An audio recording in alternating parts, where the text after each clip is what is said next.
Hello everyone, once again welcome back. Today's session is based on business communication and topic is communication skills. Means to say which kind of skills is required for the smooth functioning and the completion of the organization activities. Okay, so these skills play most important role in the business organization for the achievement of the goals and objectives. Okay, so discussion is based on कि किस which kind of skills is required for different activities. ठीक है, तो अलग अलग activities के लिए कौन कौन से स्किल्स होने चाहिए. If you are a communicator then for the different purpose you have to possesses different kind of skills, ताकि आप कम्युनिकेशन को प्रोसीड करते हुए जो भी आपका ऑब्जेक्टिव है आप उसको अचीव कर लो. ठीक है, बिकॉज स्टूडेंट्स जब भी हम कम्युनिकेशन करते हैं तो उसके पीछे हमारे कोई ना कोई सर्टेन ऑब्जेक्टिव्स होते हैं और वो ऑब्जेक्टिव तभी हम अचीव कर पाते हैं जब कम्युनिकेशन को आपने इफेक्टिवली प्रोसीड किया है. ठीक है, कोई भी इंफॉर्मेशन एक तो आप जनरल तरीके से डिस्कशन कर रहे हो और एक आपने इफेक्टिव तरीके से डिस्कशन कर रहे हो. So there is a huge difference between both of the method. ठीक है, अगर आपने इफेक्टिव तरीके से उसको डिलीवर किया है तो वहां पे प्रॉपर अंडरस्टैंडिंग रहेगी रिसीवर्स की. अगर आपने उसको सिंपली जनरल तरीके से डिस्कशन किया है तो कहीं ना कहीं बहुत सारे लोग उसको इग्नोर भी कर सकते हैं या फिर इतनी अटेंशन नहीं देंगे जितनी अटेंशन आप उनसे एक्सेप्ट करते हो. ठीक है, सो दैट्स वाई कुछ skills, some skills are required for the effective communication. So here some skills written as first one है presentation skills. While you are communicating in the business organization, you must possess presentation skills. You are working on a particular project. Okay, so you have to communicate number of pupils which who are related to your project also. तो जो भी लोग आपके project से related हैं आप उनको भी कम्युनिकेट करोगे. ठीक है, तो आपको पता होना चाहिए कि भी प्रेजेंटेशन स्किल्स क्या हैं और किस तरीके से आपको उनको यूज करके अपने कम्युनिकेशन को और ज्यादा इफेक्टिव बनाना है. ठीक है, तो वही चीज first one is presentation skills. If you are working in the organisation on the post of the project manager या any post of the organisation, you have to learn presentation skills also. The project on which you are working, every activity, task, function of that project you have to communicate. The information which is related to that particular project you have to communicate and convey to your members also. So how to communicate, main thing is how to communication, how to communicate with other persons who engage in the business. So communication skills play most important role for the better understanding of the your people. ठीक है, जो भी आपकी target audience है आप उनको better तरीके से अंडरस्टैंड कर सकते हो अगर आपने प्रेजेंटेशन स्किल्स को एक्वायर किया और उसको करने के बाद फिर आप क्या कर रहे हो, इंफॉर्मेशन को कन्वे कर रहे हो या डिलीवर जो भी है कर रहे हो. ठीक है, तो presentation skills play most and significant role for making your communication more and more effective. Okay, तो फर्स्ट स्किल यही है business presentation skills. Second one है टीम वर्क बिल्डिंग. ठीक है, team work building in the business organisation you have to work in team also. Individually you complete the task. Okay, as well as in the group also you have to complete the task. तो group में भी आपको काम करना पड़ता है. सो किस तरीके से, suppose you work as a leader in the organization, then how do you will make your team. Okay, that time communication play most important role. आप कम्युनिकेशन के थ्रू टीम बिल्डिंग करोगे. आप जितने भी लोग हैं आपके टीम में, यानी कि आपके जो भी मेंबर हैं उनको आप इंस्पायर करोगे, मोटिवेट करोगे. Every function and every activity concern and involve and complete with the proper communication. जब तक कम्युनिकेशन नहीं होगा तब तक आप टीम बिल्डिंग भी नहीं कर सकते. ठीक है, for this purpose you have to make a polite and healthy communication with your members and unite their action. ठीक है, टीम बिल्डिंग का मतलब क्या है कि लोग काम कर रहे हैं, यूनिटी में काम कर रहे हैं और उनके जो एक्शन है उसमें भी यूनिटी है. वो एक सिंगल पर्पस के लिए सेम डायरेक्शन में मूव कर रहे हैं and all these matters possible just because of communication. So second one is team building, team work building. Team work तभी हो सकता है जब प्रॉपर कम्युनिकेशन है. If there is a gap between members then they are unable to make coordinate coordination, okay, gap होंगे तो coordination नहीं होगा, ट्रस्ट नहीं होगा आपस में, मैनेजर पे सबऑर्डिनेट ट्रस्ट नहीं करेंगे, या फिर जो फॉलोवर्स हैं वो अपने लीडर पे ट्रस्ट नहीं करेंगे, इंटरपर्सनल रिलेशन हेल्दी नहीं रहेंगे, और कहीं ना कहीं इस वजह से ऑर्गेनाइजेशन की प्रोडक्टिविटी भी सफर करेगी, ठीक है। So that's why second communication skills is team work building.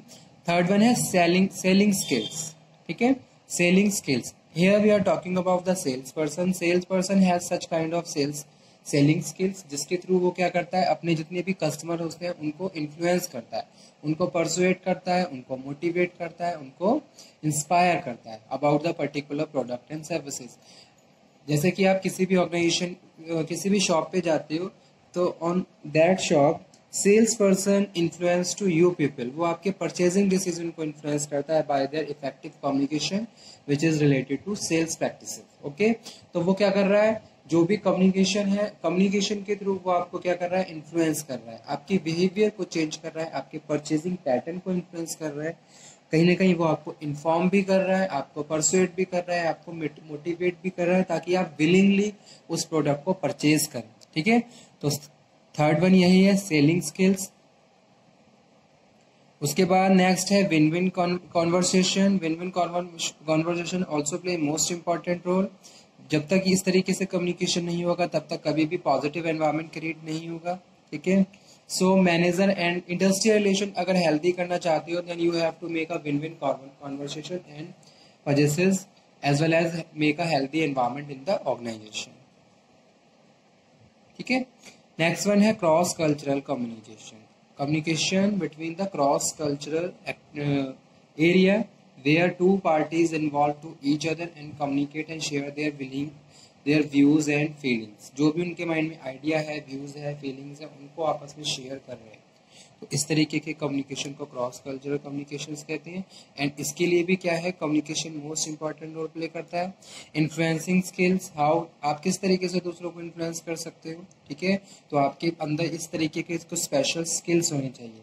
जैसे कि कोई भी एक सेल्स पर्सन की बात करूँ, वो भी इन्फ्लुएंसर होता है, वो आपको इन्फ्लुएंस करता है, आपके परचेजिंग डिसीजन को चेंज करता है।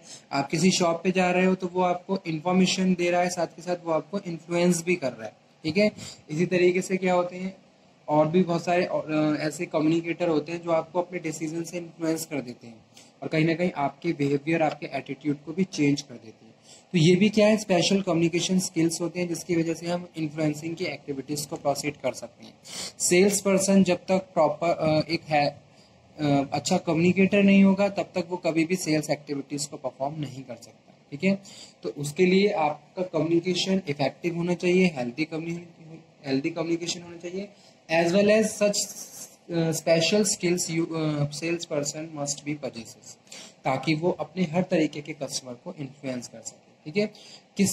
How to behave and react in the different times on the customer, क्योंकि कस्टमर का क्या है, there is a huge difference between the customer personality and attitude. That time you have to know how we have to deal, ठीक है, हमें किस तरीके से डील करनी चाहिए अलग अलग कस्टमर से। तो उसके बाद नेक्स्ट है business writing skills. In the business organisation many time you have to convey in the written form, so that time you need to understand how to communicate in the written form, ठीक है, in the form of the notice, in the form of the memorandum, in the form of the agenda, you convey the information to their subordinate and influence their behavior. So that time business communication and writing skills play most important role. तो आज के time में क्या है, जैसे कि कोई भी इंफॉर्मेशन आप कन्वे करना चाह रहे हो तो नोटिस प्रिस्क्राइब फॉर्म में होना चाहिए, उसकी प्रॉपर कंटेंट प्रॉपर होना चाहिए, प्रिसाइज लैंग्वेज होनी चाहिए जो रिसीवर प्रॉपर अंडरस्टैंड कर सके, ठीक है। यानी कि आपके राइटिंग स्किल्स भी प्रॉपर होनी चाहिए, तभी आप जो सामने वाली पार्टी है उसको प्रॉपरली इन्फ्लुएंस कर सकते हो, ठीक है। तो writing skills also concern as a communication skills, कि भाई आपने इस तरीके से कोई लेटर लिखा है कि भाई जो रीडर है वो प्रॉपरली इन्फ्लुएंस हो गया आपसे, ठीक है, उसने आपकी जो भी ऑब्जेक्टिव है या फिर आपका जो भी इंटेंशन है उसको समझ लिया, ठीक है, और साथ के साथ आपका जो भी ऑब्जेक्टिव है वो भी अब कंप्लीट हो गया। So writing skills play most important role ठीक है, चाहे हम स्टूडेंट लाइफ की बात करें या फिर हम किसी बिजनेस लाइफ की बात करें। In the student life you have to possesses proper writing skills, ताकि आप अच्छे मार्क्स स्कोर कर सको। और इसी तरीके से when after your completion your the program in the course, when you join any organization for your job, that time you have to prove yourself. You have proper communication skills, writing plus oral, both of the skills you have to possess to influence your boss and in the your colleagues also, ठीक है, because all these things related to your performance, कि भाई आपकी क्या performance है, which kind of skills you possesses, आपके अंदर कितने स्किल्स हैं, ठीक है, कितना आपके अंदर एक तरीके से स्टेमिना है, कितना आप जानते हो, how much knowledge you have, all things you can prove with the help of effective communications, whether we are talking about the oral or writing, both of the skills you have to possess. So this is second last. After that next one is negotiation skills. Negotiation skills also most important term, ठीक है, negotiate भी करना आना चाहिए, किस तरीके से आप negotiate और bargaining कर सकते हो, ठीक है। तो ये भी एक स्पेशल काइंड के कम्युनिकेशन स्किल्स होते हैं जो हम अपने स्पेसिफिक ऑब्जेक्टिव को अचीव करने के लिए करते हैं। जैसे suppose you are purchasing anything, तो आप उसकी बार्गेनिंग करोगे, नेगोशिएट करोगे उसके लिए, तो प्रॉपर कम्युनिकेशन वहां पे भी होना चाहिए ताकि आप उसको प्रॉपरली इन्फ्लुएंस कर सको, और जो भी आपका एक जो पॉइंट है वहां पे आके दोनों पार्टी अंडरस्टैंड कर सकें और दोनों पार्टी एग्री कर सकें, ठीक है। जैसे आप कोई भी चीज बेच रहे हो तो एग्रीमेंट हो रहा है, एग्रीमेंट के लिए क्या है, दोनों पार्टी को एक पर्टिकुलर पॉइंट पे आके एग्री होना चाहिए। तो दोनों पहले क्या होता है, दोनों पार्टी के बीच नेगोशिएशन चलता है, नेगोशिएशन चलने के बाद फाइनली किसी एक पॉइंट पे आके दोनों पार्टी एग्री कर लेती है और उसके बाद फाइनल उनका जो कॉन्ट्रैक्ट है स्टार्ट हो जाता है। तो ये भी क्या है, इस तरीके से कम्युनिकेशन नेगोशिएशन स्किल्स होते हैं जो कि रिलेटेड है कम्युनिकेशन स्किल्स से, ठीक है। तो आज का टॉपिक हमारा यही था स्टूडेंट, जिसमें हमने डिस्कस किया business communication skills. Thank you very much. If you have any problem in any top point, then you can again discuss. Thank you.